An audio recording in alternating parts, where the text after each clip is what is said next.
In this one, I am going to show you what it is that I went back to Wharf Aquatics to get. And I did say on the last video that I wasn't buying fish from Wharf, but I was picking fish up. So what was I doing? Alan, who works at Wharf, who's become a good friend of mine now, reached out to me and said he wanted to give me some fish. So, you know, myself and Alan, I say on this channel that he does a lot for me when I am purchasing stuff from Wharf. Whenever I visit wherever I visit Wharf or I have a delivery, he always looks after me, and he's a top fella, honestly. But also on the side of that, there's been times when, we've helped each other within the hobby as just fish keepers. So I've helped him source a couple of fish that he wanted. So I'm a great believer in karma, and when he reached out to me and said he wanted to give me these fish, I was absolutely made up. And obviously, tongue in cheek, it's a 5-hour trip, and I know I get a lot of stick, especially Gil, who lives in Australia, and I know that a 5-hour drive is just a nip to the shop for you, but here in the UK it's an absolute trek. So for me to make that trip again, it had to be worthwhile. So the fish that he was offering me were worthwhile. And while we were there, we went to the Christmas markets in Nottingham, that's about half an hour away from Wharf Aquatics. So we'll attach some footage just to show you what we did. Obviously, Christmas markets, we go every year. We just go once and we buy some tat and we eat some crap. I mean, you can drink some alcohol as well if you want, but I don't drink alcohol, so I just had a chicken gyros and a hot chocolate. So yeah, nice little trip out to the markets, and then we headed over to Wharf Aquatics where I met Alan.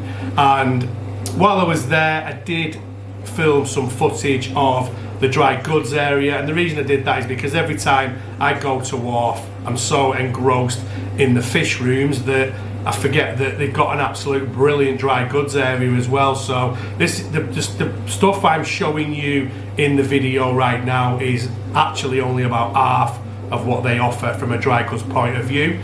While I was there, I did pick up some substrate. So obviously I'm setting up a tank for Morris, and I'm moving my community tank over 2 tanks. So I want to try a certain substrate for little Morris. It's one that I've seen on videos before and I quite like, and I will show you that substrate obviously when I move Morris and the other fish. So I've got a couple of bags of that, and I thought I'd get a bit more just in case, I want to, if I like it, I might do it in other tanks. So yeah, anyway, obviously I was there to meet Alan, and what he gave me, it were just absolutely outstanding. So let me show you what we got. So I got these 2 tanks which I've used before for quarantine, and I'm using them both again for quarantine. So what did we get from Alan? So in this tank, this is a male Amatit Lania Altaflava. It's a bigger male, it's around about, I'd say about 3.5 inches.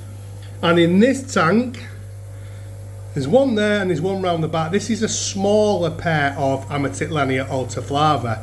So these are, they're only little, but these will need to grow. But this male is an absolute beauty. So we've got them in quarantine, like I said, and then probably leave them in here for a week or 2. But then I need to decide where they're going. I'm not sure where they're going, and there's going to be like changes with my tanks over the next couple of weeks. Obviously, we're going to be moving little Morris, like I said before, and spreading the community. So I may stick this guy in a community and then probably put these in a smaller tank to let them grow out and then eventually try and breed them. So yeah, big massive shout out to Alan. Made up, well worth travelling for 5 hours, even though I did stuff my face with a chicken gyros at the markets, which was good. I'm really made up, and I want to show you something else as well while I'm in the fish room. So remember the convicts that I got? They're on fry, which is typical convicts. Like one of my subscribers said, these are fish that would probably breed in the bag on the way home. But if you look, there's quite a few fry in there. So that's the female looking after him. Oh, she's not happy with me.